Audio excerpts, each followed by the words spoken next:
Halo, selamat datang di Bicara Bandar Special Edition season yang ketiga. Ini adalah tradisi kami di akhir tahun, di mana di akhir tahun kami mempersilahkan buat rekan-rekan pembaca setia, penonton setia kami untuk memberikan kami pertanyaan. Pertanyaannya boleh tentang apa aja, cuma jangan mengenai saham dan mengenai bandar, supaya kita bisa buat podcast yang fresh, sesi tanya jawab yang menarik tentang ya sudut pandang, tentang apa pendapat, minta nasihat atau apapun saya akan coba, dan saya udah memberikan kesempatan buat rekan-rekan bertanya. Udah ada hampir 400 bahkan 500 pertanyaan yang masuk ke kami, dan saya udah minta diseleksi. So far saya lihat pertanyaannya ajaib-ajaib lah. Ada yang nanya merek HP yang saya pakai, model rambut, gimana saya ketemu istri, kinerja trading di tahun 2022 ini, dan lain-lain. Dan saya mau coba jawab satu persatu, ya tujuannya buat fresh-fresh aja, buat senang-senang.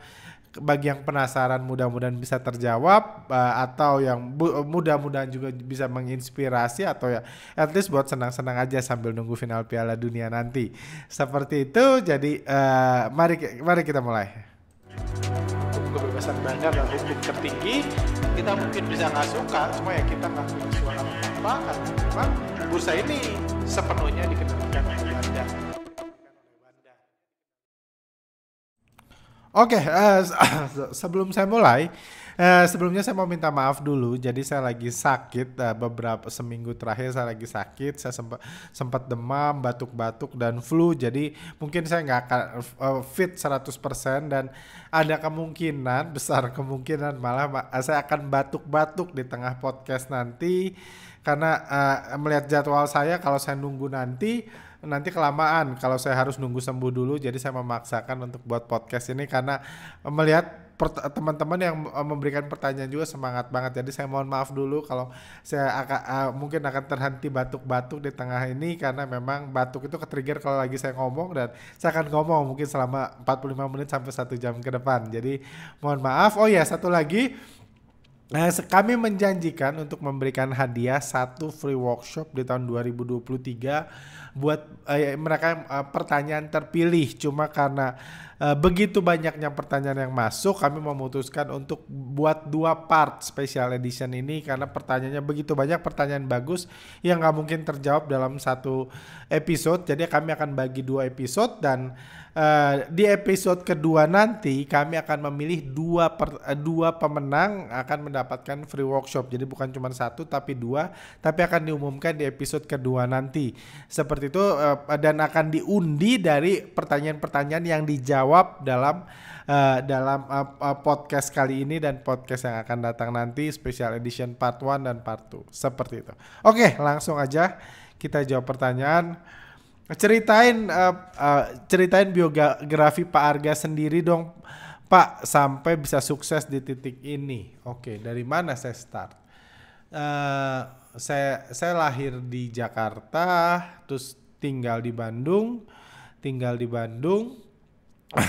Udah itu saya ke Brazil, udah itu ke Indonesia lagi. Waktu kuliah, saya kuliah di Bandung, di Parahyangan, jurusan manajemen keuangan. Udah itu di tengah pas saya kuliah manajemen, saya nggak tahu saham sampai titik itu, sampai mulai itu sampai mulai kuliah saya nggak tahu tentang saham. Tapi di masa kuliah saya diajak teman kuliah waktu itu untuk buat kompetisi, buat riset tentang saham. Dan itu membuka mata saya. Pertama kali tahu saham itu apa aja pada saat kompetisi itu. Saya kuliah lupa semester 4 atau semester berapa.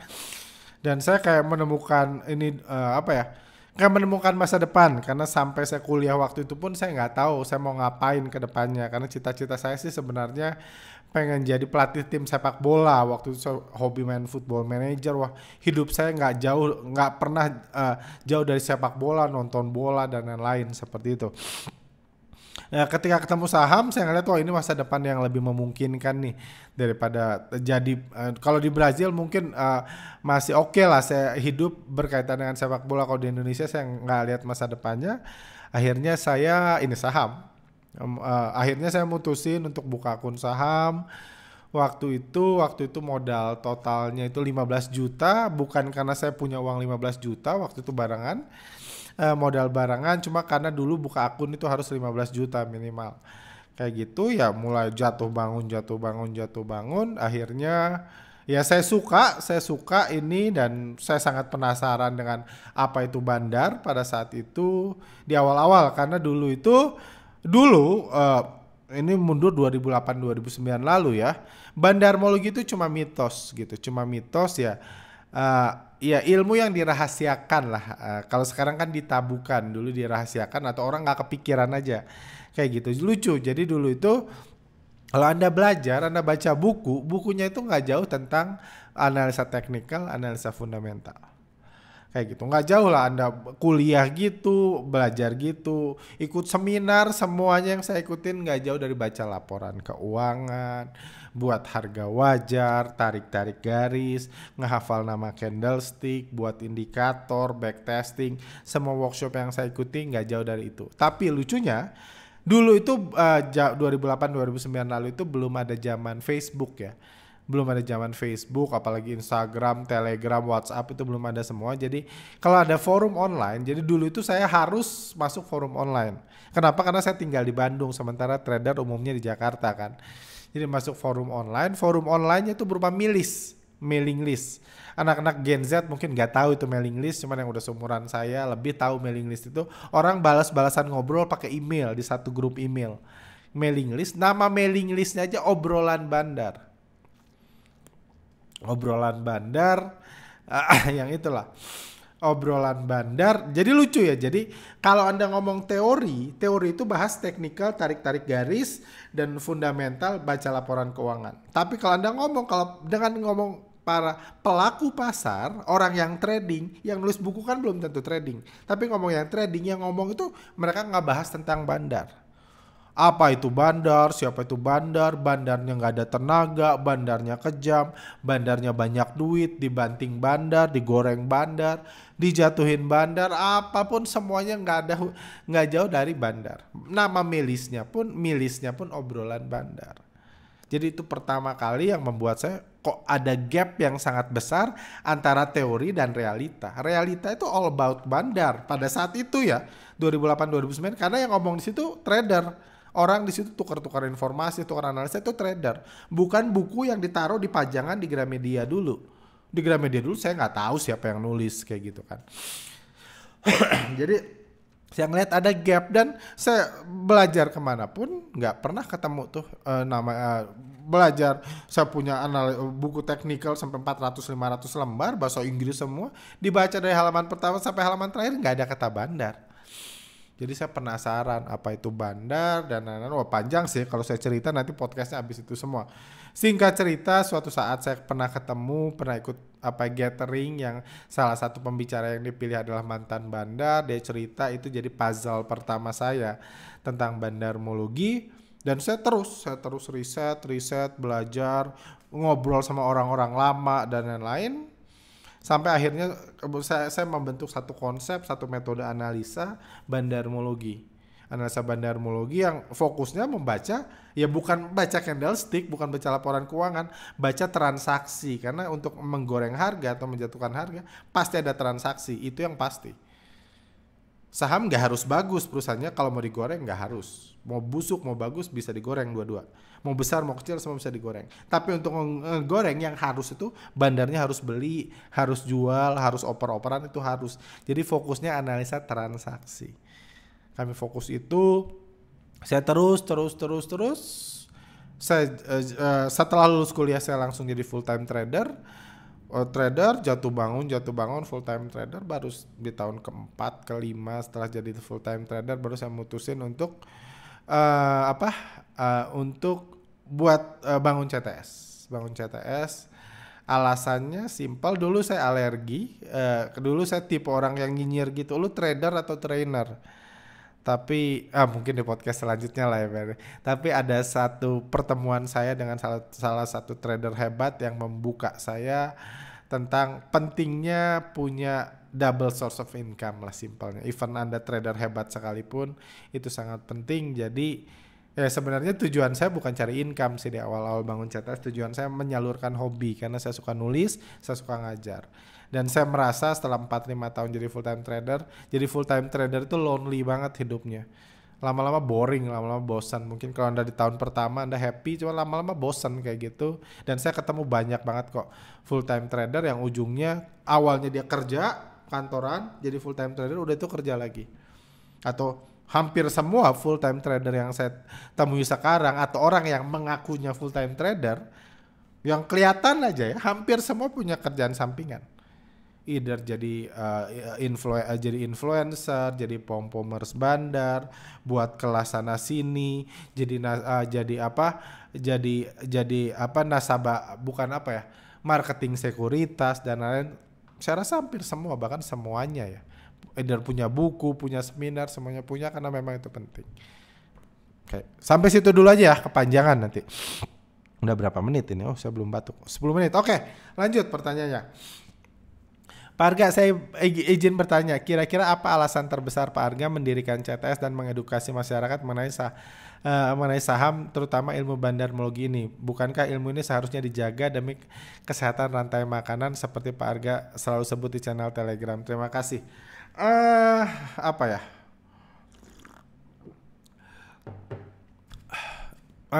Reasonnya beda-beda di setiap season kehidupan saya mungkin ya.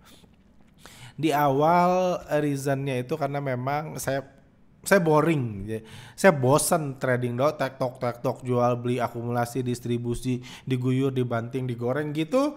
6 bulan pertama happy saya yakin. Tapi kalau Anda udah 2 tahun 3 tahun Anda akan bosan sendiri melakukan gitu-gituan. Ujungnya butuh meaning dalam kehidupan. Apalagi trader itu ya lonely, Anda gak butuh siapa-siapa, cuman Anda dan komputer aja. Jadi ujungnya pertama saya nulis, saya nggak pernah niat bangun perusahaan edukasi, itu nggak pernah niat itu. Pertama saya nulis, saya hobi nulis dari SD jauh sebelum saya kenal saham. Pertama saya nulis, buat artikel di website dan lain-lain. Udah itu karena saya dasarnya, karena riset saya tentang bandarmologi, pengetahuan saya tentang bandarmologi, jadi mau nggak mau saya nulis tentang bandarmologi kan. Nggak mungkin saya nulis jenis-jenis warna dalam garis di technical analysis, kan nggak mungkin. Nama baru candlestick kan nggak mungkin seperti itu. Jadi saya nanya, nulis bandarmologi, banyak yang request. Jadi workshop bandarmologi itu dimulai dari request orang tentang tolong coba dong sharing-sharing kita, ajarin tentang bandarmologi. Sebenarnya saya galau di awal-awal, saya galau banget, nggak mau sharing. Bukan buat menjaga rantai makanan juga, cuma saya takut kalau orang lain tahu, nanti orang lain lebih sukses, nanti nyebar kemana-mana ilmunya dan lain-lain. Jadi itu awalnya sih kegalauan saya karena nggak mikir besar, bisnis besar, mengacaukan rantai makanan, jauh pikiran saya nggak seluas itu dulu. Hanya mikir ya nanti saya gimana nih kalau ini strategi saya, mata pencaharian saya. Yes, workshop memang dapat duit, tapi kalau ujungnya nyebar kemana-mana saya nggak bisa jualan lagi, ilmunya nggak kepake lagi. Takutnya seperti itu. Cuma selanjutnya sih ya setelah itu saya menyadari reasonnya bahwa biasanya lebih happy jadi trader dan ngajarin itu. Saya lebih happy, dapat appreciate orang segala macam. Saya lebih berguna dalam kehidupan saya. Tadinya kan hobi, akhirnya jadi meaning. Meaning saya merasa saya lebih bermanfaat buat kehidupan orang kalau saya ngajarin, baik gratis atau berbayar. Bagi saya sama aja, semangat saya sama aja kayak gitu. Saya punya meaning lebih, ngajarin, dapat respon, dapat. Jadi manusia kan pengen dihargai kan, mungkin itu salah satunya. Jadi ya ke situ terus sih sampai sini. Ya mungkin kontennya di-adjust aja setelah dilarang, ada pelarangan atau pembatasan rasa bandarmologi di-adjust, tapi selama saya ngerasa masih bisa ngajar, orang yang mendengar saya bisa dapat masih bisa dapat insight lah buat kehidupannya, dapat manfaat dengerin saya ngecap kayak gini ya, saya happy aja sih seperti itu. Itu sih, jadi ya beda-beda. Ini sudah lah ya, gimana momennya nanti aja, mungkin saya skip. Apa yang membuat Pak Arga ini masih sama melanjutkan edukasi retail walaupun kemarin ditegur lewat Instagram yang hilang, melanjutkan podcast bicara benar ya? Hobi terbesarnya hobi sih. Hobi ya ya hobi sih ya. Ya pengen aja gitu loh. Pengen aja walaupun kalau Anda sadar podcast di tahun 2022 ini jauh lebih sedikit dari tahun-tahun sebelumnya karena memang saya sudah mengalihkan beberapa fokus saya, effort saya untuk hal-hal lain. Tapi ya iya saya at least 2 minggu sekali, seminggu sekali saya buat podcast meluangkan waktu ya menyalurkan hobi karena saya hampir nggak punya hobi. Salah satu yang saya tahu saya hobi itu ngajarin orang kayak gitu, ngecap gitu kan. Jadi harusnya masuk dunia kuliner saya karena ngecap mulu. Lanjut, Pak Arga, sewaktu pertama kali memutuskan untuk ngajar, iya kok sama semua pertanyaannya. Eh, apakah karena kasihan retail dikarungin bandar zaman dahulu kala atau disuruh sesosok bandar untuk tobat ngarungin retail, Pak? Enggak kasihan juga sih, saya enggak kasihan ke retail karena itu bukan karena kasihan enggak. Ya saya pengen memberikan manfaat, ngajar ya. Cuman bukan kasihan karungin retail nanti karena bagaimanapun saya pro bandar. Maksudnya ya saya tahu kalau untuk saya untung harus ada yang jadi korban, itu realita.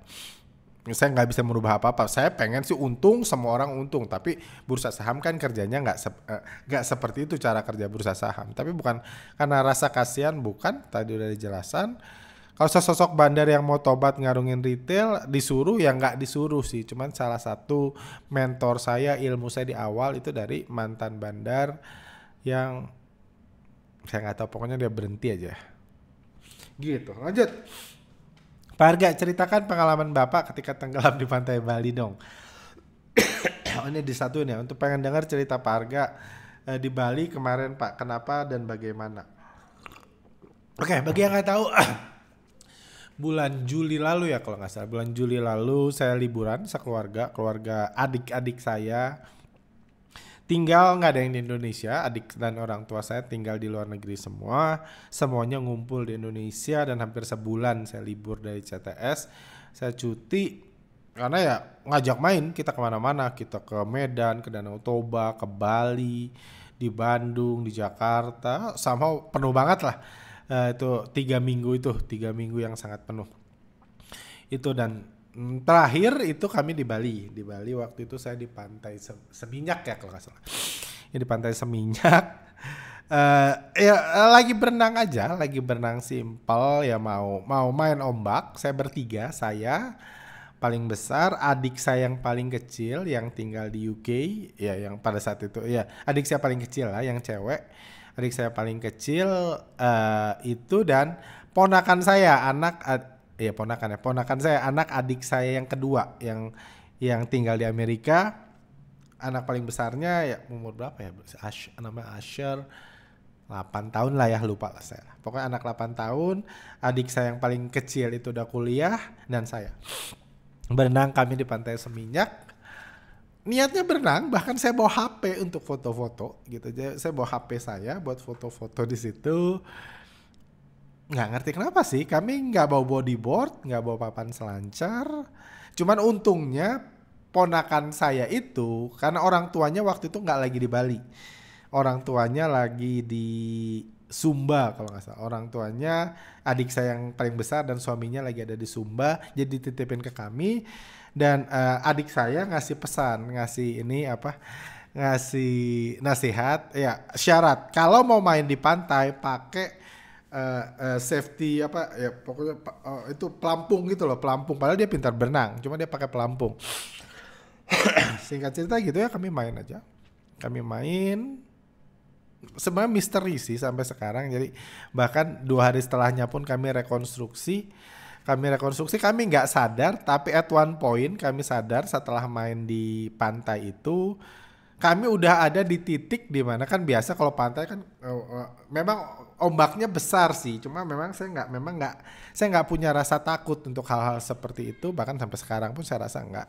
Memang ombaknya waktu itu besar, tapi at one point kami sadar bahwa kaki kami nggak pernah nyentuh pasir lagi. Kebolak-balik ombak, jebur, nggak bisa nyentuh pasir, jebur, nggak bisa nyentuh pasir. Kami bertiga. Yang paling ke tengah itu adik saya yang cewek, yang di tengah saya, setelahnya itu adik saya, ponakan saya. kami bertiga, dan kaki kami udah nggak bisa nyentuh pasir lagi selama 5 menit 10 menit. Kami coba balik nggak bisa, kami coba balik nggak bisa. Terus coba balik, terus akhirnya saya sadar gitu. Saya sadar bahwa saya nyuruh adik saya balik. Adik saya yang cewek suruh balik, dia berenang ke dekat saya. Kebetulan adik saya yang cewek itu memang perenang, dia jago renang. Dia kuat lah, dia berenang ngelawan ombak. Cuma saya sih ngerasa gue butuh ditolong nih. Jadi saya nyuruh adik saya ditolong. Syukurnya lagi ponakan saya yang paling kecil yang pakai pelampung itu diajarin, karena memang dia memang sering main di danau, sering main di danau di Amerika. Dia sering banget main di danau, diajarin kalau panik dadah, dan kebetulan dia pakai pelampung warna orange gitu. Jadi dilihat, akhirnya ada pelatih selancar yang nyadar nolong dia. Setelah dia nolong dia, adik saya, dia nolong adik saya pakai papan selancar untuk itu. Terakhir saya itulah yang paling out of shape, yang paling gak kuat berenang di tengah. Jadi saya udah coba balik nggak bisa. Nggak panik sih, saya nggak ngerasa panik. Saya wah ternyata gini ya, kegulung ombak. Saya masih pernah mikir gitu, kayak gitu. Tapi singkat cerita ya, saya saya cuma sadar ada seorang ini seorang apa ya, lifeguard yang sekaligus guru selancar di Pantai Seminyak itu nolong saya. Terus udah itu saya udah mulai nggak sadar.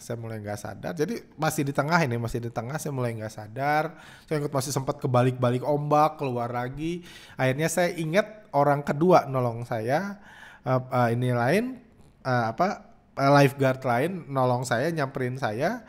Udah itu saya sadar, ya saya udah dalam kondisi udah hilang. Jadi saya udah delirious kebanyakan masuk ini air di ini. Intinya saya semi pingsan lah, walaupun saya masih ingat momen-momennya. Cuman saya ingat lagi orang teriak ambulans. Bahkan seingat saya masih ngomong udah nggak usah lah gitu, buat malu kayak gitu kan. Ada yang curhat yang ngangkat, berat banget kayak gitu, pasti kayak gitu. Saya bilang maaf kayak gitu. Jadi intinya saya udah digotong orang, dan saya baru tahu setelah saya sadar bahwa saya pingsan. Udah itu sempat ditanya nama. Akhirnya pas udah di pasir saya ini, akhirnya dibawa sama ambulans ke ini. Dan menariknya lagi ya, saya baru sadar bahwa saya ingat waktu itu pas jatuh, tangan saya jatuh dari papan itu aja saya nggak sanggup naik lagi. Jadi benar-benar saya udah hilang seluruh tenaga saya walaupun saya sadar kayak gitu. Jadi ngangkat tangan aja udah nggak sanggup. Dan yang fun fact-nya kelamaan kan, fun fact-nya itu di mana? Jadi saya itu akan akhirnya ditolong masuk ke rumah sakit terdekat, diinfus segala macam, dicek segala macam. Dan ketika saya sadar itu dengan hitungan dulu, saya di air dibawa ke pantai, anggaplah 5 menit ya, 5-10 menit di pantai saya ini. Akhirnya digotong ke ambulans lawan arah rumah sakit terdekat itu mungkin udah 45 menit. Dan mungkin sejam setelah itu saya lihat denyut jantung saya dalam kondisi baringan at least 30 menit terakhir di rumah sakit dan di ambulans. Denyut jantung saya itu masih 140. Jadi ya kalau Anda yang lari tahu itu, Anda lari maraton itu denyut 140. Saya udah baringan 30 menit, denyut jantung saya masih 140. Cuma karena begitu lempengnya saya nggak ngerasa saya panik. Mungkin tubuh saya panik gitu, cuman saya sih nggak ngerasa panik.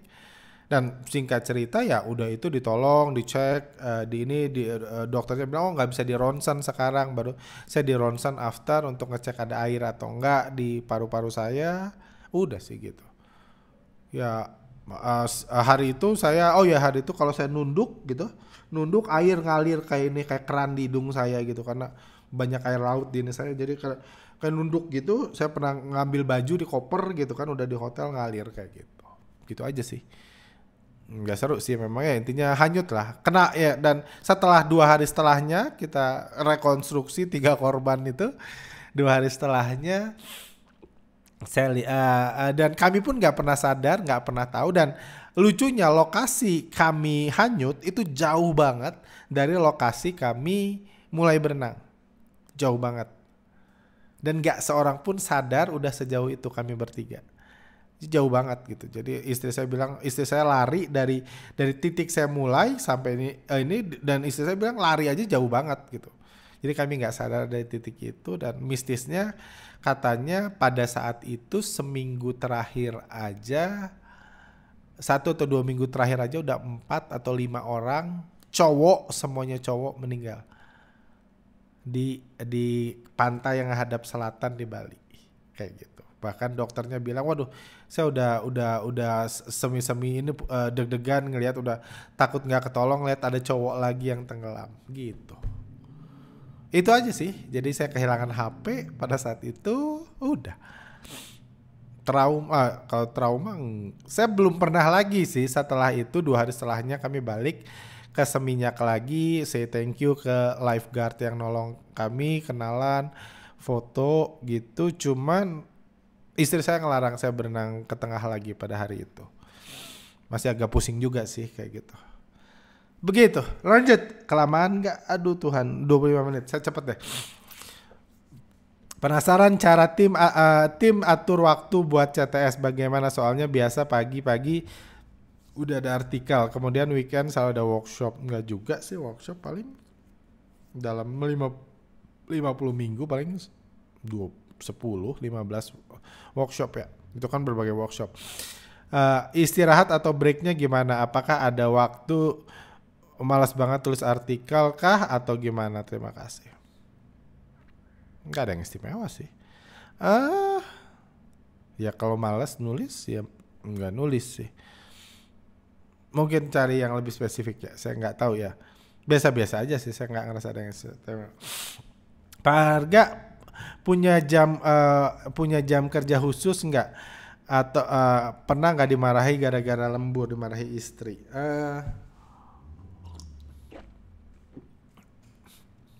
Dimarahin kadang, jarang lah ya, mungkin setahun ya 3 kali lah, 3-4 kali gara-gara saya begadang buat podcast, paling itu aja sih. Tapi jam kerja khusus, kalau saya bandingin teman-teman saya di Jakarta, jam kerja saya itu sangat sedikit. Dulu sebelum married sih jam kerja saya banyak banget, bisa 60-80 jam seminggu.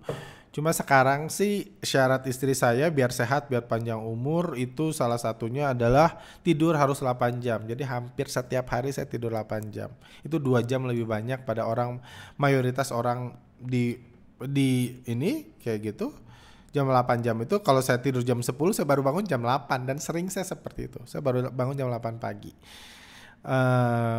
Itu udah sih. Dan saya bisa pergi kapan aja sih kayak gitu. Jadi lebih nyantai sih karena kayak gitu aja sih.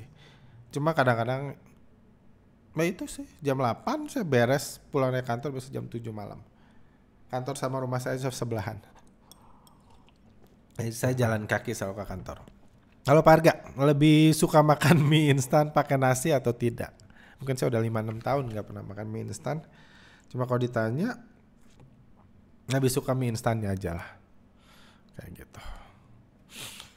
Pak Frankie ini. Om Arga yang sukses luar biasa. Mau tanya, pernah alami hidup miskin? Susah Om, banyak cerita kisah orang sukses. Biasanya diawali dengan kisah-kisah sedih waktu mereka hidup miskin. Tolong, tinggal di rumah jelek, utang sana sini. Moga-moga Om Arga punya kisah hidup demikian ya. Kalau ada boleh diceritakan untuk inspirasi pendengar podcast ya, Creative Trader. Karena saya aktif di kegiatan sosial, saya ngelihat banyak banget orang yang miskin gitu. Jadi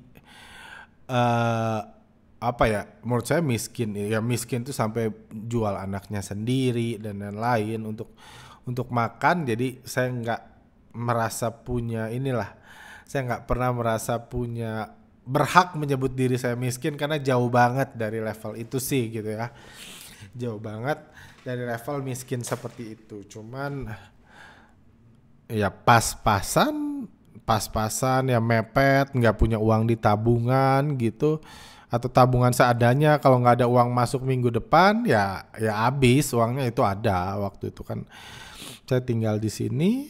Nah itu sih pernah. Dan apa ya, Ya nggak istimewa sih, at least yang membuat at least ininya adalah ya at least bisa gitu. Privilege itu penting, yes. Kalau kita punya orang tua kaya ya syukuri kayak gitu, punya koneksi di mana-mana syukuri, manfaatkan sebaik mungkin, bahkan itu semi-semi tanggung jawab. Cuma nggak harus kok dimulai semuanya seperti itu. Bisa mulai dari nol. Kalau saya menurut saya dari nol banget, dan bisa-bisa aja. Saya nggak merasa hidup saya sukses luar biasa karena saya juga kenal banyak orang yang jauh banget lebih kaya dari saya. Jadi biasa aja, cuma ya hidup bisa lebih baik. Intinya semuanya itu ya, kalau saya konsepnya adalah ya do your best aja setiap harinya. Do your best, dan selama kita orang yang berkualitas, uang pasti datang. Jadi tingkatkan kualitas diri, tingkatkan kemampuan diri, rezeki dari Tuhan. Tapi ya kalau saya percaya Tuhan gak akan rezeki kalau kita belum ready. Saya percaya buat saya, kalau kita belum ready menerima rezeki itu, karena menurut saya banyak orang yang belum ready dikasih rezeki, hidupnya hancur. Kalau Anda ya tipe kayak cukup religius seperti saya, Anda akan sadar kalau Anda religius, Anda kenapa gua nggak kaya-kaya, mungkin Anda belum ready. Nah, tinggal Anda lihat kira-kira kenapa Tuhan menganggap saya belum ready. Kayak gitu. Dan uang itu banyak loh. Uang itu banyak, jadi kalau Anda punya kualitas yang dibutuhkan orang lain, banyak banget orang mau ngasih duitnya ke Anda. Kayak gitu. Gitu aja sih. Punya banyak utang sih enggak lah ya. Cuman ya itu. Intinya semua bisa. Saya percaya. Saya itu bukan orang yang pintar di kuliah. IPK saya sampai lulus itu 2,7 sekian. Saya sendiri nggak tahu karena nggak pernah saya lihat. Ijazah saya nggak pernah saya lihat, nggak pernah saya fotokopi. Saya nggak tahu ada di mana sekarang pun gitu. Saya bukan orang yang pintar di kuliah. Kelas 1 SD saya naik percobaan. Hampir nggak naik gitu, cuma kasihan kayak gitu. Kelas 1 udah nggak, gagal kan, kasihan. Jadi dicoba dulu naik, udah itu mau diturunin kalau nggak sanggup kata gurunya.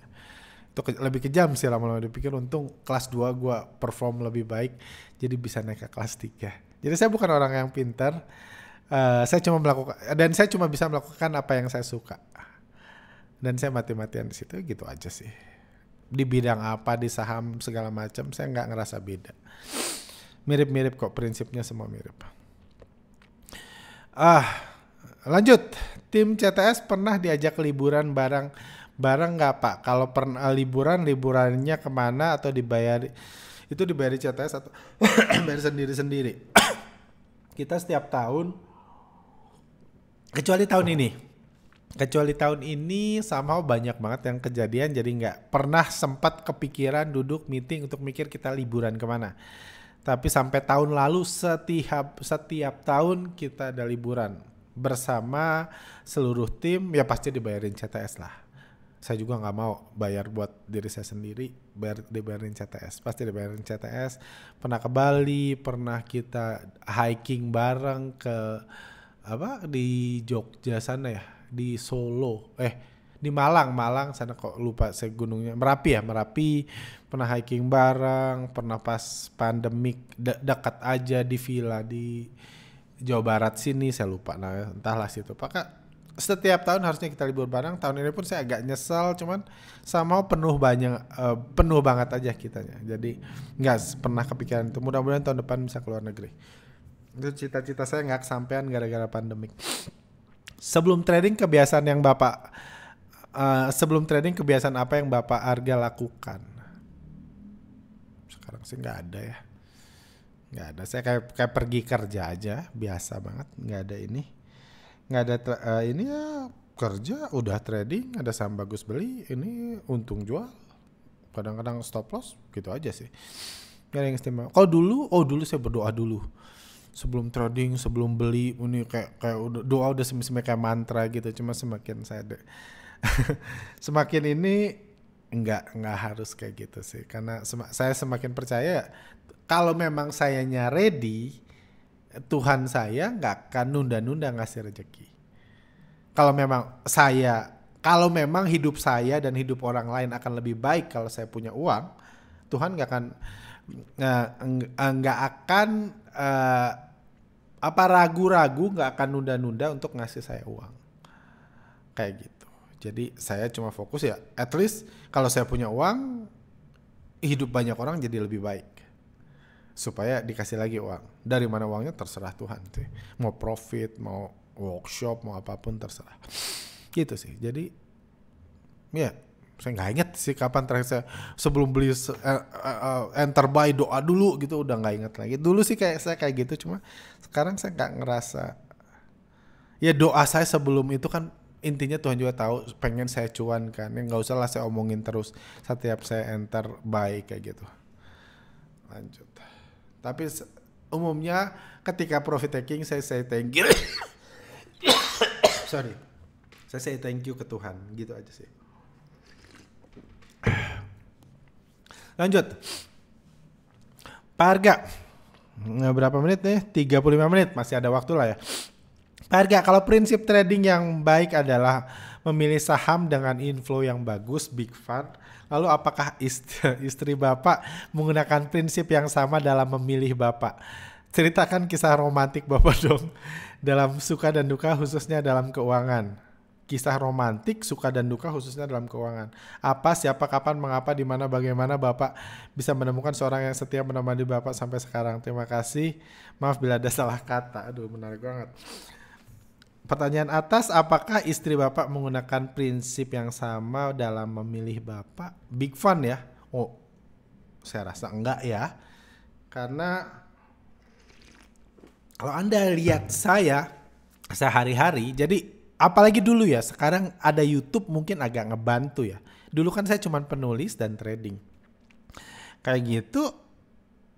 Dan ya YouTube itu merich banyak orang, bisa nonton puluhan ribu. Dulu yang baca artikel saya paling 400 orang, 500 orang. Kayak gitu, dan saya menikah sebelum saya rilis YouTube kan. Saya mulai YouTube pas di awal-awal pandemik. Jadi saya menikah udah 3 tahun yang lalu, 2019. Jadi saya yakin istri saya nggak tahu big fun. Ada juga saya yang ini dia kalau ngomong kayak gitu, yang ngelihat big fun, follow the big fun, funnya bagus, harusnya saya yang ke istri saya yang waduh, hidup gue berubah nih kalau menikah sama dia. Ada juga kayak gitu sebaliknya, bukan dia ngelihat saya. Karena saya ngegembel, rumah nggak punya, tinggal di rumah orang tua, mobil nggak punya. Saya pernah cerita di special edition episode 1, saya nggak punya mobil, ditanya kerja apa, penulis kayak gitu. Penulis, udah. Jadi nggak ini sih. Orang dulu yang tahu saya punya duit paling orang sekuritas, orang bursa. Udah. Orang lain nggak. Karena saya memang nggak ada tampang-tampang ininya suksesnya kalau sehari-hari Anda lihat saya. Kalau udah pernah ketemu, ada yang pernah ketemu saya di bandara segala macam, minta foto di restoran. Saya sering, maaf ya penampilan saya kayak gini, tapi memang saya setiap hari kayak gitu. Ini kalau Anda lihat saya berantakan di podcast, biasanya saya masih dandan di podcast ini. Sebelumnya lebih berantakan lagi. Bukan untuk ngehemat, saya senangnya kayak gitu. Bukan karena saya yang duit, enggak, saya senangnya gitu aja. Saya nggak suka yang ini. Somehow gitulah diciptakannya. Kisah romantik Bapak sekali khususnya dalam keuangan, nggak ada kisah romantik dalam keuangan sih pengalaman. Ya puji Tuhan istri saya udah mapan, pas nikah saya juga udah cukup mapan dan nggak pernah kepepet apa-apa, puji Tuhan. Setelah nikah ya. Gitu. Bagaimana menemukan, sudah kenal lama banget dengan istri saya. Bahkan sebelum saya trading saham. Pilih salah satu jawaban yang benar. Pak Arga, saya mau tanya, kalau Pak Arga marah tipe bagaimana? Marah, pembalasan, dendam, teriak, melempar benda, diam, semua benar. Paling umum diam. Kalau benar-benar marah mungkin agak teriak. Saya tipe pragmatis ya, tipe ini introvert. Kayak gitu kalau saya marah. Akhir tahun 2021 Pak Arga buat beberapa program untuk diri sendiri. Salah satunya minum minuman manis 3 kali seminggu. Jujur saya ngikutin. Oh ya, saya pernah ngomong gitu ya. Itu Pak, keren Pak, untuk mencegah kelebihan gula obesitas di tengah masyarakat kecanduan gula. Pak Arga, Pak, program apa tahun 2023? Malum Pak, saya guru ini pun baru siap ujian semester. Malum Pak, saya guru ini pun baru siap ujian semester. Saya nggak ingat saya pernah ngomong kayak gitu, cuman saya nggak, seminggu sekali saya minum minuman manis. Saya selalu minuman tanpa gula, infused water setiap hari. Saya belum punya ini sih jawabannya ya. Mau ngapain 2023? Nanti pas liburan biasa saya ngarang kayak gitu. Cuman mulai tahun lalu saya ngerasa di akhir tahun saya lebih suka buat grateful list, hal-hal yang saya syukuri yang terjadi selama tahun 2022 daripada buat target resolusi 2023. Karena resolusi kadang-kadang bulan Februari udah nggak dikejar, Maret, April, Mei udah merasa bersalah, Juni ke Desember udah lupa. Jadi saya lebih suka buat grateful list, sisanya to do list aja 3 bulan, target 3 bulan ke depan, nggak usah setahun seperti itu. Atau target seminggu ke depan itu lebih penting sih menurut saya. Kayak gitu. Pak Arga, selama berumah tangga udah pernah pengalaman loss gede apa enggak? Ya pernah. Terus pas loss sampai istri sampai tahu apa enggak? Kalau tahu responnya gimana? Istri saya nggak pernah peduli trading saya gimana. Udah sih, nggak pernah peduli aja. Nggak pernah nanya untung berapa, rugi berapa. Untung atau rugi, nggak pernah. Salam Pak Arga, nanya ringan aja gimana kondisi portfolio Pak Arga selama tahun 2022 ini. Ini podcast selanjutnya lah ya saya bahas. Karena banyak pertanyaan sejenis kayak gini juga, nanti saya jawab sekaligus. Selamat malam, kapan kira-kira tim CTS akan mengembangkan tim dan mulai hiring? Secara kalau diperhatikan tugas dan tanggung jawab tim CTS sangat banyak, seringkali repot dengan berbagai macam hal. Kemudian apakah tim CTS ada rencana membuat tim baru di kota baru atau cabang baru mungkin? Sebenarnya kami lagi hiring ya, dari bulan lalu kami lagi hiring, cuma memang based on pengalaman, based on ini, kami lebih suka headhunting daripada open recruitment, mungkin tepatnya kayak gitu. Jadi based on rekomendasi, based on ini aja ketemu, kami lebih happy seperti itu di lingkaran kami daripada open recruitment. Kami pernah beberapa kali buat open recruitment, banyak sih yang lamar, cuman ujungnya nggak dapat dari kandidat-kandidat yang ada, ujungnya nggak dapat yang sesuai kebutuhan kami. Seperti itu sih. Membuat tim di kota baru, saat ini mayoritas pegawai kami hibrid, pegawainya sama, cuma mayoritas hibrid. Jadi dan kami lihat arah trennya ke situ, apalagi tahun depan kemungkinan saya akan cukup lama stay di Jakarta, nggak akan stay di kantor juga, rumah di Jakarta, di BSD kayak gitu. Jadi tim kami hybrid sih mayoritas sekarang setelah pandemik. Dulu sih semua ngumpul, cuma setelah pandemik hybrid di rumahnya masing-masing seperti itu. Ya ada waktu-waktu kami ngumpul, cuman ngumpul semua dalam setahun itu nggak sampai 3 kali, nggak sampai 5 kali lah di tahun 2022 lalu. 2022 kemarin kami seluruh tim ngumpul seperti itu. Jadi buat cabang juga aneh kayaknya, karena yang di Bandung aja kosong. Dan kami nggak nerima tamu di kantor kami. Itu juga yang meringankan banyak tanggung jawab kami nggak nerima tamu. Beberapa tahun terakhir marak sekali sekuritas yang mengadakan kompetisi trading. Bahkan pemenang bisa mendapatkan hadiah miliaran lebih besar daripada hadiah nyanyi di TV nasional. Menurut Pak Arga, apakah ada kompetisi itu benar-benar real, hanya settingan belaka? Thanks Bang. Aduh, no comment deh kalau ini. Nggak berani ngomong, enggak lah, nanti ngejelek-jelekin ini. Enggak, no comment. Pak Arga, gimana tips nyindir satir ke bandar pakai muka lempang di podcast? Mungkin tipsnya sangat bermanfaat untuk obrolan basa-basi waktu Idul Fitri.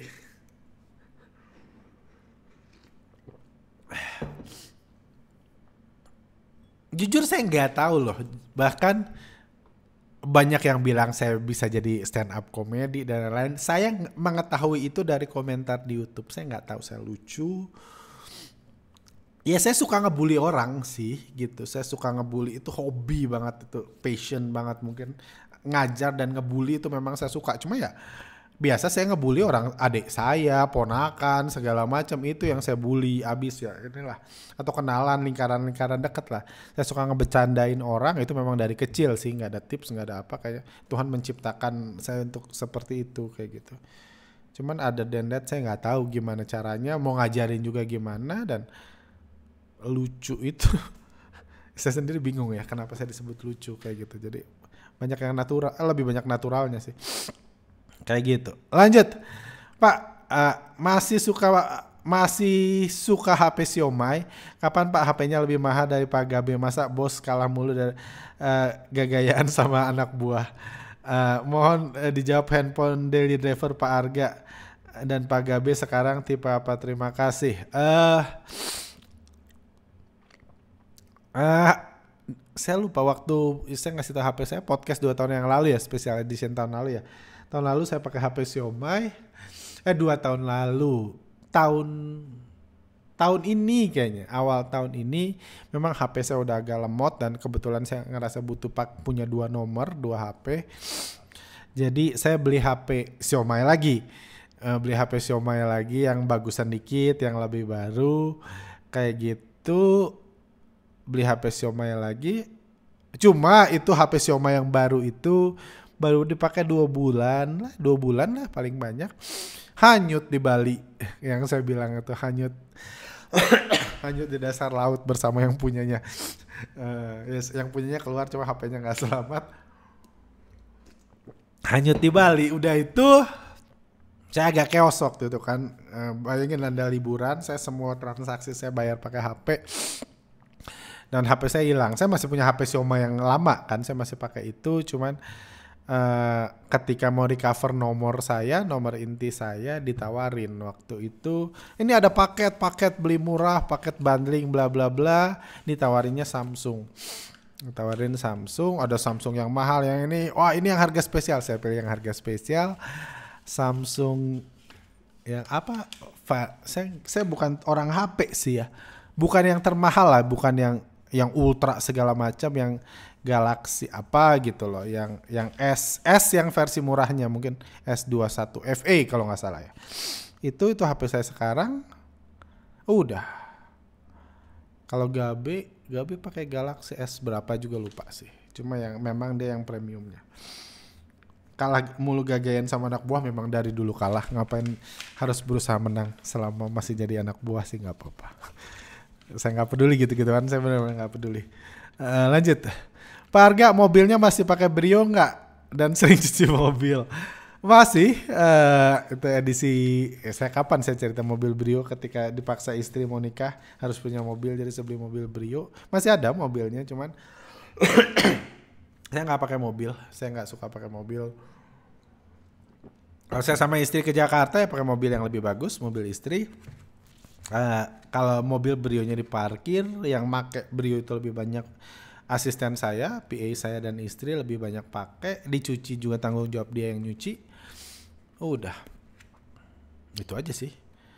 Masih dipakai, cuma saya kalau bergerak di Bandung, saya jauh lebih happy pakai motor. Motor saya Honda Beat tahun berapa lupa. Udah tua juga. Motor saya Honda Beat. Kalau jalan-jalan sama istri juga dinner, kita seminggu sekali dinner, makan di luar seminggu sekali atau seminggu 2 kali. Istri juga ngerasa lebih happy pakai motor. Jadi pakai motor itu. Gitu. Kalau pas musim hujan pakai jas hujan. Gitu. Nggak ada ini sih. Nggak ada keren-kerennya sih gitu. Memang YouTube itu memberikan apa ya, ilusi seakan-akan saya sukses banget segala macam. Kalau Anda lihat aslinya nggak ada gitu-gitu ya. Kalau resolusi saya ingin trading lebih baik tahun 2023 supaya bisa punya rumah sendiri. Teman saya untuk beli mobil. Kalau udah selevel Pak Arga, trading cuannya buat beli apa, Pak? Pertanyaan bagus. Nggak tahu. At one point, saya percaya ini terjadi banyak orang. At one point, ya, saya rasa hampir semua sih, bukan hanya di trading saham ya. Somehow trading itu cuma jadi ngegedein angka doang gitu. Ya saya puji Tuhan rumah udah ada gitu kan. Pengen bangun rumah nanti ya, cuma rumah yang sekarang diapain gitu. Jadi belum mikir arah ke situ juga. Masih cari tanah yang tepat juga. Mobil nggak suka, apalagi jam tangan ini saya nggak suka, apapun nempel di tangan saya nggak suka. Jadi otomatis ratusan juta, jam-jam ratusan juta miliaran itu saya nggak butuh, karena saya nggak suka ada yang nempel di tangan saya, di badan saya, nggak suka kayak gitu. Udah, jadi cuan buat, oh ya, tahun lalu ya, 2 tahun lalu atau tahun lalu sih, akhir tahun lalu memasuki tahun ini, atau lupa lah, saya suka bias gitu. Saya ngerasa saya punya kerinduan untuk memasukkan, jadi banyak, oh ya, pas pandemi kan banyak orang masukin uang di bisnis, bisnisnya tutup, masukin ke bursa saham. Jadi sektorial terpuruk, bursa saham tumbuh. Saya ngerasa itu salah gitu. Saya ngerasa terlalu banyak uang sektorial masuk ke bursa saham itu salah. Karena ini cuma masuk, semua cuma jadi bisnis kuliner yang nggak memberikan makanan buat siapapun. Ya kuliner yang nggak bisa dimakan. Jadi saya punya keinginan untuk, ya udah kalau itu yang terjadi ya syukur gitu. Mereka ngasih duitnya masuk ke bursa, saya ambil dari bursa, saya keluarin ke sektorial. Jadi saya senang nyuntik-nyuntik ini. Saya sedang berusaha, sedang mencari orang-orang yang punya bisnis, punya ini, yang saya percaya, yang saya kenal. Kalau memang masalah mereka funding, saya pengen invest di situ. Saya sudah mulai, dan itu salah satu kegiatan saya sehari-hari, karena saya pribadi nggak punya bakat tuh untuk buat bisnis seperti itu. Saya nggak punya bakat ke situ. Cuma ya saya punya bakat melihat potensi, melihat orang, ngebantu fundraising, itu mungkin saya punya. Jadi saya butuh orang-orang, dan itu juga yang saya lakukan. Seperti itu sih. Jadi cuannya buat apa ya? Buat disebar-sebar sih. Kayak gitu. Buat sebar-sebar. Gitu aja sih. Ya gitu sih. Jadi mungkin kalau ya udah nggak lagi tentang uang, cari uang buat apa. Mungkin goal saya yang saya lihat di akhir tahun ketika grateful ke belakang, itu bukan lagi berapa uang yang saya dapat tahun ini, tapi lebih ke tahun ini saya buat apa nih, apa yang saya lakukan, impact apa hal berhasil apa, segala macam. Jadi uang itu bukan faktor satu-satunya, bahkan bukan faktor yang dihitung lagi sih. Saya ngebantuin siapa, saya ngapain, buat apa, buat project, buat itu, segala macam kayak gitu. Itu lebih ke arah situ sih. Nggak salah memang, trading supaya punya rumah sendiri good, karena menurut saya hidup akan lebih baik kalau punya rumah sendiri. Itu mau dikejar silakan. Punya mobil juga bagus gitu, nggak semua orang segembel saya senangnya pakai motor mulu. Punya mobil juga good, saya dukung, itu nggak ada yang salah sama sekali. Cuman at one point ketika punya rumah, punya mobil, kalau Anda tahu titik stop, dan rumah orang tua istri saya itu gedenya luar biasa, dan saya ngelihat gitu aja saya mikir, wah gila, setengah mati nih ngurusnya gitu. Setengah mati punya rumah segini ngurusnya, yang motongin rumput yang segala macam itu setengah mati. Gue harus dealing sama semua sih, malas banget kayak gitu. Ketika Anda punya mindset gitu ya, selama nyaman udah cukup sih gitu. Karena nggak ada selesainya tuh kalau mau ngegedein rumah, nggak selesai, malah semakin gede semakin pusing sih. Lanjut, Pak Arga, pernah ikut workshop tentang investasi atau saham yang diadakan oleh orang lain tidak? Kalau pernah, tujuannya untuk apa Pak? Pernah, sering. Dulu 5 tahun terakhir kalau tentang saham sih udah enggak. 5-6 tahun terakhir udah enggak. Cuma dulu ya saya belajar semua. Saya belajar teknikal, fundamental, valuasi, segala macam saya belajar semua. Tujuannya biar jadi trader yang lebih baik, sama aja kayak sekarang. Cuma sekarang saya riset sendiri. Belajar sendiri, saya belajar psikologis, saya belajar ini, saya buat akun-akun untuk mencoba teknik-teknik baru, segala macam. Saya riset sendiri. Dulu ya kalau belum ada duit buat riset, belum ada effort ya belajar dari orang. Nggak salah. Cuma sekarang pun kalau ada yang menarik saya tetap mau. Cuma nggak pernah tuh ada yang menarik so far buat saya sekarang. Lanjut, Pak Arga, kenapa nggak jadi content creator atau influencer aja? Kan udah punya popularitas, bisa endorse produk-produk investasi dan bisa nambah pundi-pundi. Zaman sekarang mah influencer yang nanggung-nanggung aja udah pada tajir dari endorse. Ya sekali-sekali Pak Arga pamer lah, sekalian promosi ilmunya Pak Arga, usul aja ini. eh Sejak tahun lalu kan YouTube kami di monetize karena wajib. Itu pun saya nggak pengen, cuma karena wajib. Cuman kalau saya lihat ya, kan saya dapat tuh kan fee-nya YouTube itu misteri banget gimana ngitungnya. Pokoknya dikasih segitu terima aja gitu. Tapi kalau saya lihat ini kami ada di sekarang 100.000 subscriber kayak gitu. Saya lihat jadi content creator sih duitnya kecil banget. Duitnya kecil banget ya. Nggak usah ngomong saya, dikali 5 aja bagi saya masih kecil. Kayak gitu. Banyak. Sorry. Banyak orang yang di kota kerjaan lain bisa punya duit lebih banyak dari sekedar content creator kalau dari AdSense, dari ad YouTube doang. Itu kecil sih, itu realita aja menurut saya kecil. Sorry. Katanya di luar negeri lebih besar tapi atas di Indonesia kecil. Kalau endorse memang besar, cuman nggak tahu ya. Saya banyak sih yang approach tanya apa namanya apa rate gitu, rate card kami bilang nggak ada, kami nggak endorse segala macam. Ada kalau jadi menurut saya ya content creator sih nggak ada duitnya, ya nggak worth it lah saya yakin gitu. Memang beda ekonomi, cuma menurut saya nggak cukup worth it kalau dibanding pakai gear ini segala macam. Nggak tahu ya kalau udah 1 juta subscriber kayak gitu. Cuma kalau yang income yang dapat ke kami dikali 5 aja, menurut saya masih kurang worth it sih. Dibanding effortnya jauh lebih ini. Kenapa menurut saya kurang worth it? Karena kalau Anda punya subscriber 100.000, lebih enak jadi pom-pomers sih. Jadi influencer, rekomen saham, dibayar sama bandar itu jauh lebih besar ininya. Jauh lebih besar uangnya daripada ini kayak gitu. Daripada cuman ad dari iklan kayak gitu sih kecil. Kayak gitu. Influencer ya tergantung definisi influencer sih. Endorse produk iya semakin kesini semakin gak pengen sih sekuritas mengendorse kami karena dianggap kami lawan arah, nggak sesuai, nggak mendukung rantai makanan bursa. Which is saya grateful, berarti mayoritas orang mendukung rantai makanan, berarti bursa akan sehat-sehat aja. Cuma semakin sedikit yang ngehubungin kami, nge-endorse. Walaupun ya mungkin mereka juga tahu kan diminta aja nggak mau kayak gitu kan.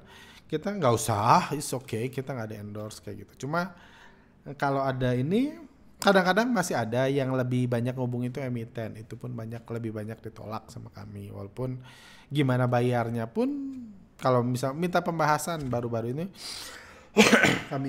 kami ini request, ada yang nanya mau nggak kita butuh kerjasama endorse bla bla bla bla bla bla bla bla.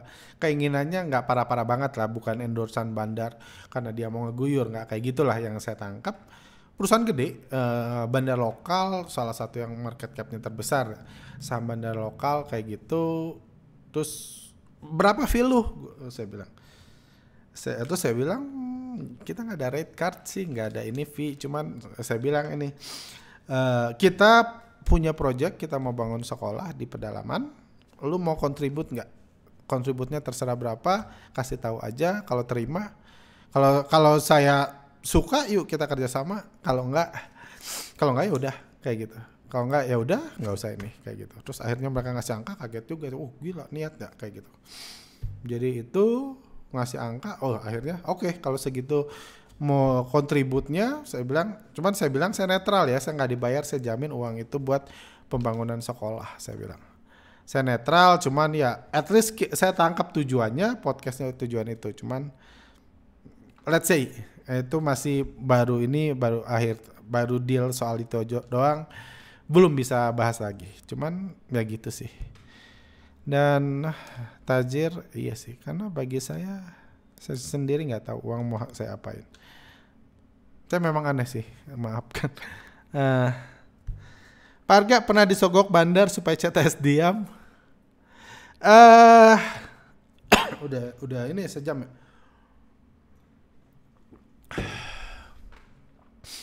Gimana ngomongnya? Disogok. Jadi gini ya. Menurut saya nggak punya kewajiban untuk membahas semua pergerakan bandar kan. Bandar ini ngegoreng bahas, bandar ini buat video YouTube segala macam. Saya nggak punya kewajiban itu, saya nggak punya bahkan apa ya? Ya nggak punya kewajiban. Ya kalau bandar ngegoreng biarin aja. Saya nggak harus bahas kan. Kenapa? Emang salah apa saya kalau saya nggak bahas? Kayak gitu. Jadi saya nggak punya kewajiban itu. Karena ini saya bukan polisi yang punya kewajiban untuk menangkap penjahat dan disogok jadi saya nggak nangkap. Saya kan nggak punya kewajiban membahas pergerakan semua bandar. Jadi itu pertama. Jadi kalaupun bandar ngebayar saya untuk ngebahas, saya nggak menyebut itu sogok kan.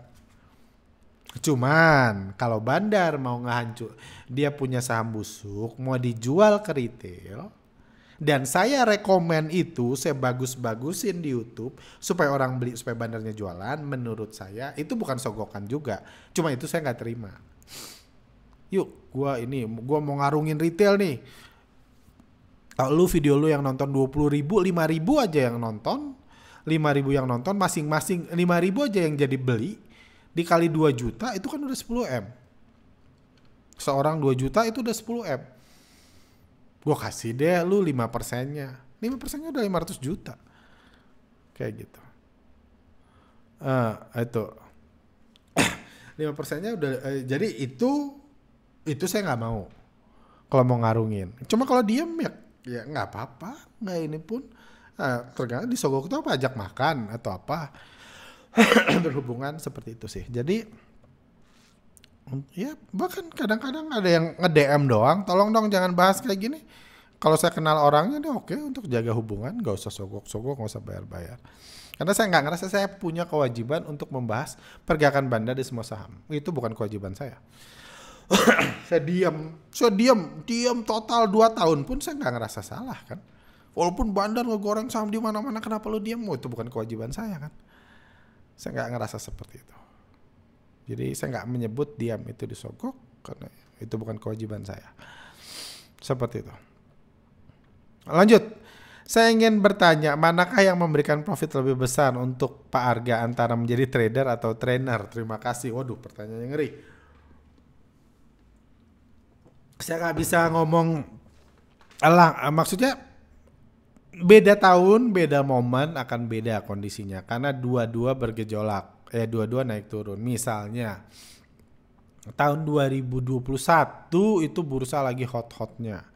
Analisa Bandar Mugi lagi hot-hotnya sampai akhirnya ada kebijakan penutupan mata. Saya harus jujur, yang ikut seminar lagi banyak-banyaknya dulu. Lagi banyak-banyaknya ikut seminar, jadi ke 2021 kok dihitung-hitung hasil jadi trainer lebih besar dari capital gain saya di bursa saham.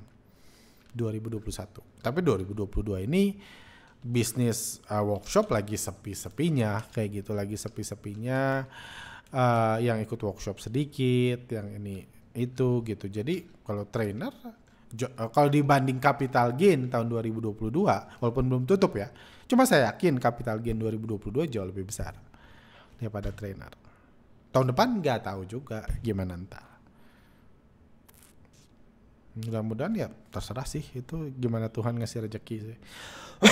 Cuma saya nanti di selanjutnya saya bahas sih. Saya yakin aktivitas saya menjadi trainer membuat saya menjadi trader lebih baik, saya yakin. Buat diri saya sendiri. Kayak gitu. Jadi ini nggak saling membunuh tapi saling mensupport. Juga saya nggak akan jadi trainer yang baik kalau saya nggak pernah praktek. Lanjut, Pak Arga, apa value apa yang Bapak cari atau nilai dari orang entah untuk merekrut ataupun untuk menjadi sobat? Terima kasih sebelumnya. Waduh, berat banget. Umumnya orang yang pengen mendatangkan perubahan, yang goalnya bukan uang tapi make a change. Karena ketika Anda bisa dunia ini punya banyak masalah, kalau Anda bisa solve problem, Anda bisa make a change, uang akan masuk ke Anda. Itu saya yakin banget. Saya yakin banget. Orang yang dia bisa buat panti asuhan yang baik pun bisa dapat uang dari berbagai negara. Saya lihat sendiri untuk masuk buat panti asuhannya. Bisnisnya buat panti asuhan loh. Panti asuhan anak-anak terlantar di daerah. Itu bisa dapat banyak duit dari berbagai negara. Jadi goalnya make a change. Saya nyari orang juga, orang yang pengen make a change buat perubahan. Aduh gue gatal nih, gue pengen buat gini, pengen perbaiki ini. Itu yang cocok ngobrol sama saya. Kalau belum apa-apa, oh ini bisa cuan segini, gue malas ngobrol sama yang lain aja. Nggak salah. Cuma saya nggak tertarik aja. Kalau belum apa-apa udah dihitung duitnya dulu. Pak Arga, apa satu aturan atau prinsip yang kalau Bapak bisa terapkan di dunia ini akan Bapak lakukan? Wah ini berat ya pertanyaannya. Saya rasa prinsip itu akan baik kalau yang melakukan nggak semua, sedikit. Contohnya berhemat itu baik, tapi kalau semua berhemat jadi resesi namanya. Sorry. Jadi kalau semua orang menghemat, akhirnya jadi resesi. Jadi hemat sedikit orang baik, kalau yang lain boros sedikit hemat, yang hemat itu oke. Tapi kalau semua hemat, jadi satu prinsip itu nggak berlaku. Kalau semua melakukan itu nggak jadi ini. Cuman apa ya? Tapi ya kalau saya ngajarin orang, saya ngajarin anak saya yang saya kepikiran, kalau saya nanti punya anak gitu, yang saya selalu mikirin, saya pengen ngajarin dia value tentang bagaimana memandang tentang uang itu buat apa, dan bagaimana memberi uang untuk menjadikan Anda hidup lebih baik, menjadikan anak saya punya hidup lebih baik secara keuangan dan secara itu yang pengen saya ajarin tentang giving sih. Saya nggak akan nyuruh dia jadi trainer ya itu terserah dia, tapi karena menurut saya itu tergantung orang sih, tapi giving itu menurut saya perlu. Merry Christmas, Happy New Year Bang Arga. Bang Arga mau tanya tentang pertanyaan yang lagi hype belakangan ini. Menurut Bang Arga, lebih baik sewa rumah atau cicil rumah KPR? Thanks. Waduh, kemana-mana pertanyaannya. Ini udah sejam ya, saya bahas cepat. Ini sebenarnya materi lebih cocok di podcastnya ngatur duit sih. Cuma saya kasih sudut pandang aja ya. Kalau secara rupiah, saya yakin, kami pernah riset juga tim ngatur duit. Saya yakin kalau goalnya cuma cari mana lebih murah, nyicil rumah lebih murah. Sewa rumah lebih murah. Dari Anda mulai kerja sampai Anda pensiun, sampai Anda meninggal, uang yang Anda keluarkan buat rumah, kalau Anda ngontrak lebih sedikit daripada punya rumah, yes. Kalau sudut pandangnya cuma itu aja, saya yakin. Cuma jangan salah, menurut saya punya aset dalam jumlah besar yang liquid itu bisa jadi dana pensiun Anda. Salah satunya yang saya lihat di Inggris, itu orang Inggris itu dia nggak ninggalin warisan buat anaknya kalau orangnya pas-pasan. Jadi apa yang dia lakukan? Dia kerja, nyicil rumah, KPR 20 tahun, ketika dia pensiun dia jual rumahnya buat menikmati hidup. Atau dia kontrakin rumahnya untuk biaya hidup. Itu yang gak dimiliki orang yang kontrak seumur hidup. Itu dana pensiun loh. Jangan salah, rumah Anda itu dana pensiun. Dana pensiun Anda bisa Anda jual. Anda kalau punya rumah 4 kamar bisa dijual pas pensiun, tinggal suami istri aja, misalnya anak-anak udah pindah semua, tinggal di rumah lebih kecil, di tempat yang lebih nyaman, yang lebih sepi, gak usah di tengah kota. Selisihnya itu jadi modal pensiun Anda. Itu sangat penting. Apalagi yang kerja kantoran kayak gitu, yang source of income itu kayak gitu. Jadi menurut saya adalah punya rumah itu penting, punya aset dalam jumlah besar itu penting, dan aset dalam jumlah besar mayoritas orang itu rumah.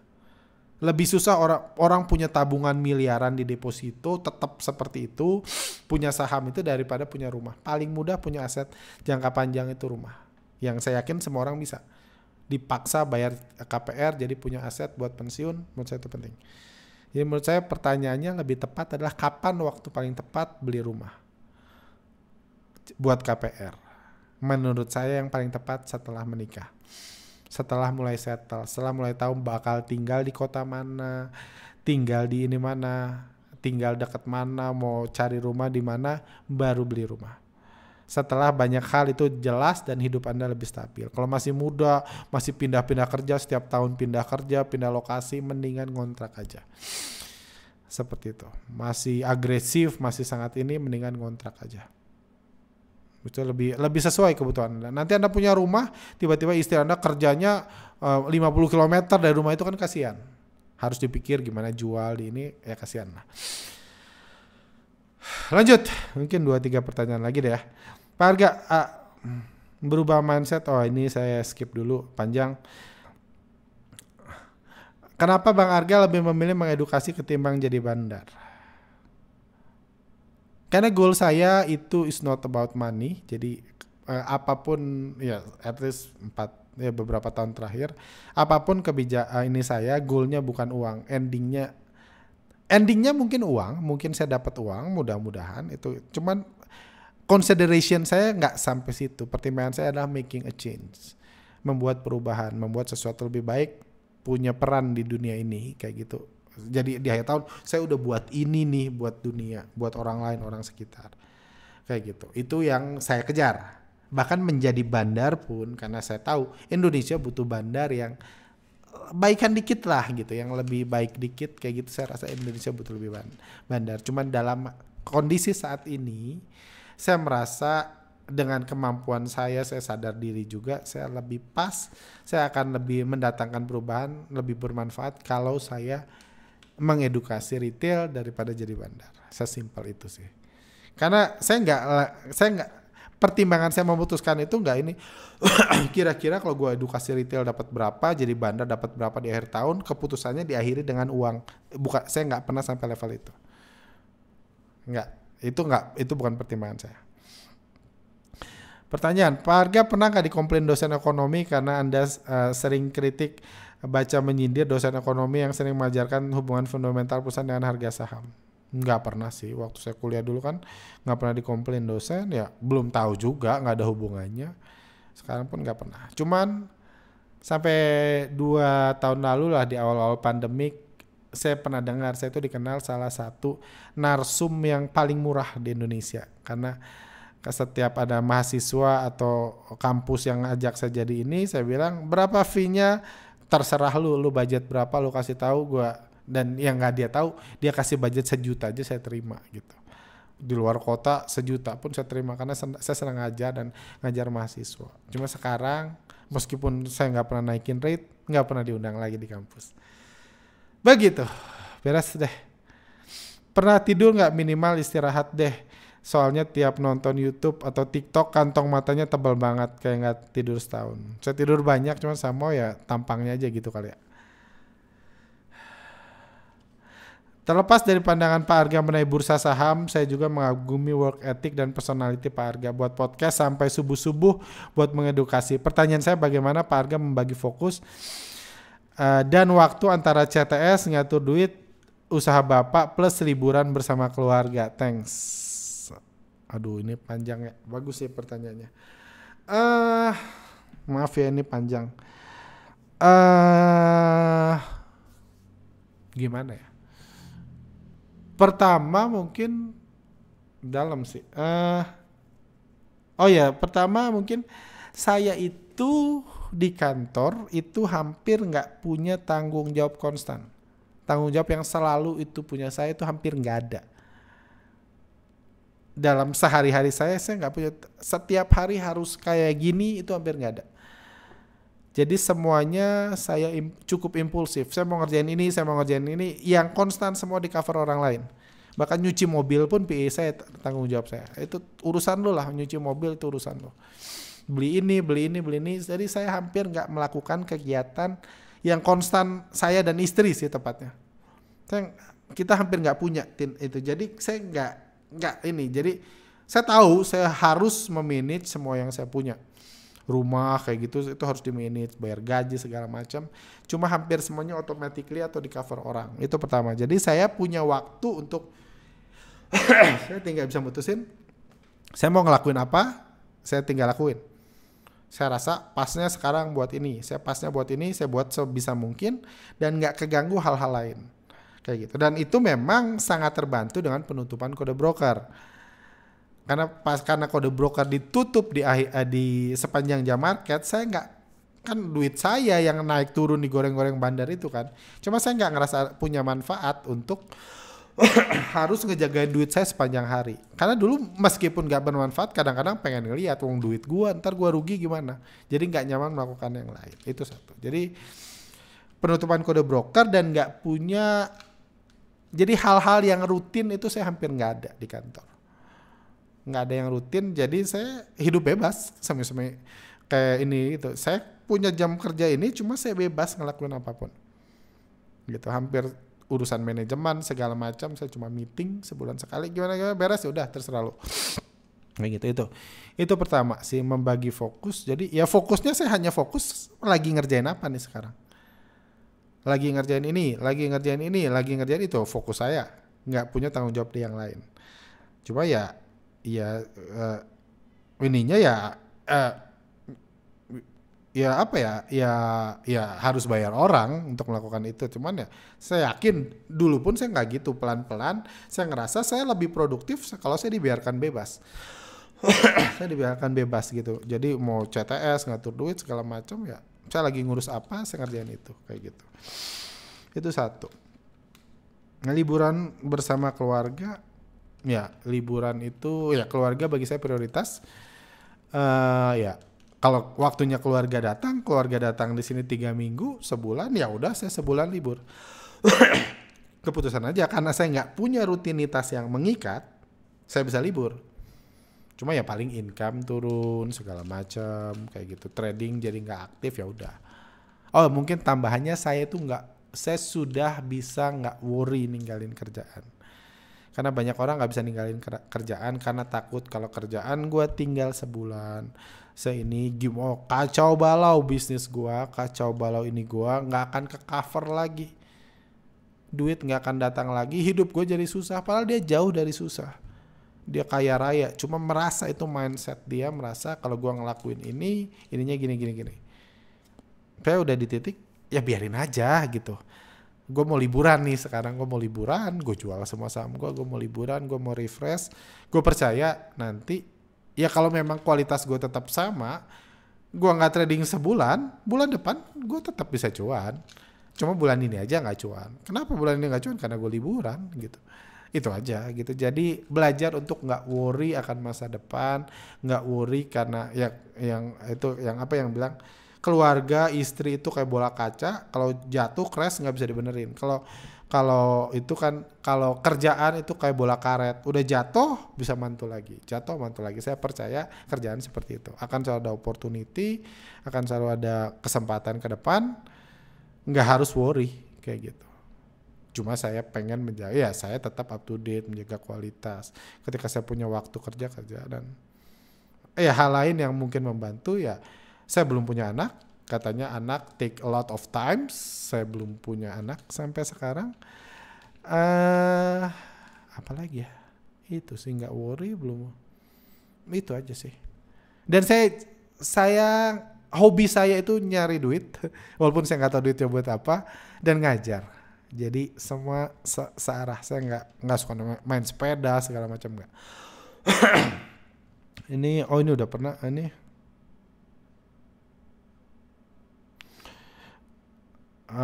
Kak Arga, terlepas dari menghasilkan keuntungan di bursa, apakah jadi trader investor merasa bahagia hidupnya?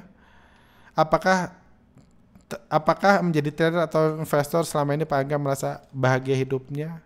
Saya nggak merasa jadi trader itu membuat saya bahagia sih. Membuat saya dapat uang, iya, cuman at one point akan hilang sih feel-nya bahwa wah merasa hebat ketika cuan, nggak, biasa aja. Itu udah saya rasakan lama kan sebelum saya mulai CTS. Ya melakukan yang lain sih kayak gitu. Dan saya ketemu banyak orang seperti itu. Saya suka trading, cuman ya nggak cukup kayak gitu loh. Butuh melakukan hal lain yang buat ini. Satu lagi pertanyaan Kak. Bagaimana memberikan kewajiban keagamaan berupa zakat atau perpuluhan dari keuntungan dan kerugian di bursa? Soalnya saham yang ini untung, saham yang lain rugi. Thank you before. Waduh, seru nih. Kalau zakat saya bukan bukan muslim, jadi saya nggak tahu. Saya nggak akan membahas sesuatu yang saya nggak tahu peraturannya. Cuma kalau perpuluhan itu di Kristen, kebetulan itu kepercayaan saya. Perpuluhan itu 10% dari hasil itu dikasih ke Tuhan. Pertanyaannya hasil di bursa saham itu apa? Hasil di bursa saham itu keputusan Anda. Contohnya, kalau saya setiap naik 10% dari nilai portfolio saya, dan misalnya akhir tahun ini saya misalnya 100 juta. Kalau bulan Maret jadi 110 juta, saya udah untung 10%, 10 jutanya saya keluarin dulu dari portfolio saya, keluarin dulu jadi cash, bayar dulu perpuluhan, tinggal 9 juta kan. 9 jutanya mau masukin, saya mau nikmati, masukin lagi ke RDI, mau saya nikmatin buat senang-senang terserah. Tapi 10%-nya saya bayar. Dan saya set setiap 10% saya keluarin profitnya dulu. Kalau setahun baru untung 10% ya di akhir tahun saya keluarin 10%, saya bayar perpuluhan, baru saya masukin lagi atau saya nikmatin. Kayak gitu aja sih kalau saya. Jadi dari total portfolio dan uang yang ditarik dari RDI. Pak Arga kalau potong rambut bilangnya apa? Pak Arga kan ganteng, kenapa rambutnya model bandar? Maksudnya model bandar atau bebas ya? Udahlah ya, habis. Rambut saya ini keras, jadi rambut saya cepet banget tumbuh dan susah diatur. Saya kalau mau rambut saya diatur itu saya harus pakai gel dan saya ngerasa nggak nyaman. Saya benar-benar saya suka itu bebas gitu ya. Saya nggak suka yang terlalu keatur kayak ini. Saya kalau pakai gel saya nggak ngerasa nyaman untuk tidur, megang. Setelahnya saya ngerasa harus mandi dulu. Dan karena mayoritas podcast yang kami buat itu malam-malam, podcast yang di record tuh malam-malam, saya malas abis podcast, capek-capek gue harus mandi dulu karena ada gel di rambut. Jadi ya saya basahin sebelum workshop, sebelum ini, terus karena saya megang-megang rambut jadi berantakan. Ya udahlah, bebas. Kayak gitu. Jadi itu karena malas aja sih, mohon maaf, karena hobi gitu ya. Jadi nggak terlalu diniatin. Kalau orang lain meskipun cowok bedakan dulu segala macam, gue sih kagak lah ya. Minta dimaklumi aja kayak gitu. Jadi itu karena rambut saya memang susah diatur, harus pakai gel biar rapihan dikit gitu. Cuman buat podcast ini aja saya nggak ada gel-gelnya kayak gitu. Pak, kalau potong rambut bilangnya apa? Bebas. Terserah diapain. Ya kayak biasa atau ya bagusnya aja gimana gitu. Karena saya udah ganti-ganti tukang potong rambut. Kadang dia orang yang sama, kadang potongnya bagus, kadang potongnya jelek. Dan saya juga nggak bisa ngelihat itu bagus atau enggak pas dipotong. Jadi bebas lah, sebagusnya menurut lu. Saya udah ada langganan udah. Paling istri yang komplain kependekan, kepanjangan. Setelah itu cuma udah selesai juga.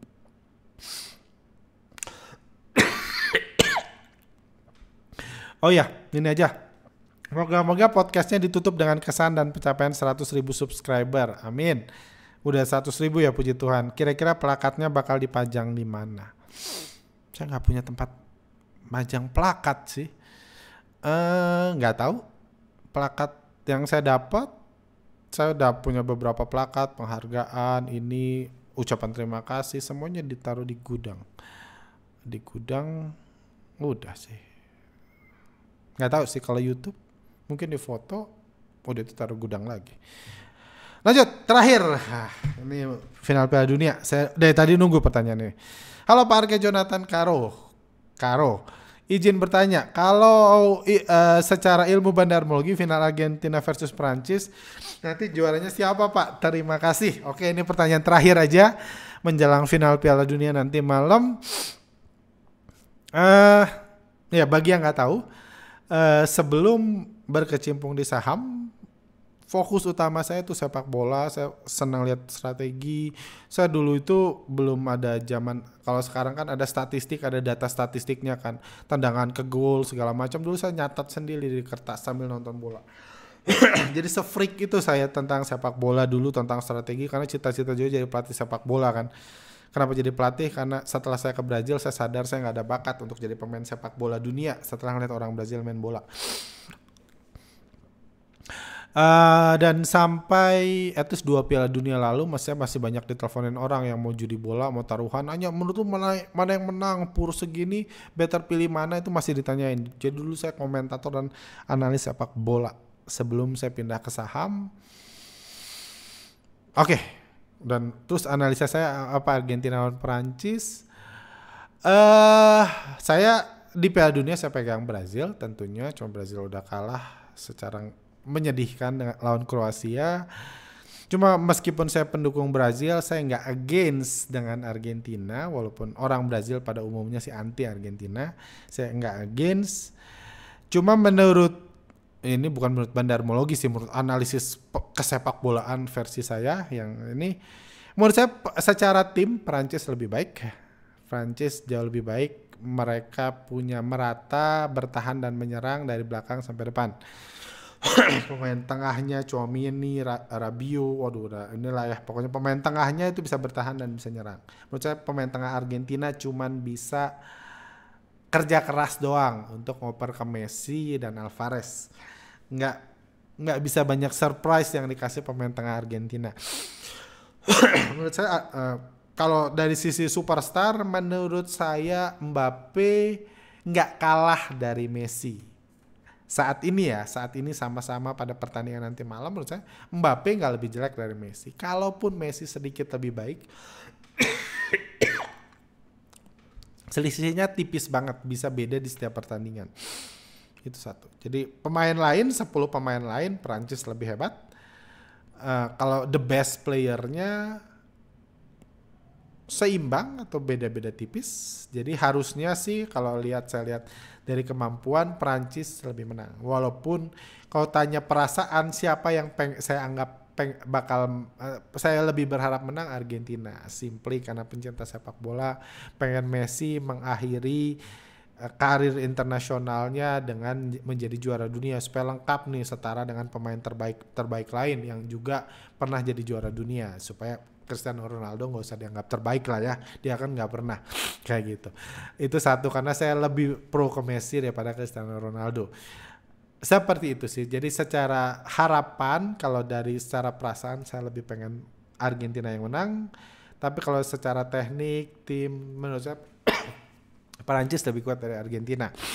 Menurut saya pertandingan ini harusnya Perancis akan lebih menguasai pertandingan karena lebih lengkap mereka secara tim, lebih bisa menyerang dari berbagai sisi, pemain tengahnya juga nggak kalah. Kalau Perancis cetak gol di awal, menurut saya bubar sih di awal, di babak pertama 30 menit pertama udah cetak gol, menurut saya bubar Argentina. Karena menurut saya salah satu-satunya cara paling make sense buat Argentina menang itu kalau serangan balik Messi dengan magicnya buat assist atau buat gol, jadi menang 1-0 kayak gitu. Cuma kalau Prancis duluan menang, Prancis bisa bertahan, Argentina dipaksa nyerang dengan speed Dembele, Mbappe itu habis lah menurut saya Argentina. Kayak gitu sih. Jadi kalau saya harus taruhan, saya lebih prefer Prancis. Cuma kalau saya berharap Argentina. Gitu aja. Oke. Sampai sini dulu podcast ini. Maaf ini jadi podcast terpanjang. Oh my god, 1,5 jam. Ini baru 1/4 dari pertanyaan. Mudah-mudahan Anda gak bosan atau ya di skip aja lah kalau mau. Oke. Kayak gitu. Thank you buat rekan-rekan. Dari pertanyaan-pertanyaan ini nanti akan saya pilih ya pertanyaan-pertanyaan terbaik dan akan diundi di episode yang selanjutnya. Oke, thank you. Sehat selalu, selamat nonton Piala Dunia. Mudah-mudahan Argentina yang menang. Thank you udah nonton podcast Bicara Mandar sepanjang tahun 2023. Doakan aja 2022, doakan aja 2023 ada lagi. Thank you, see you next time.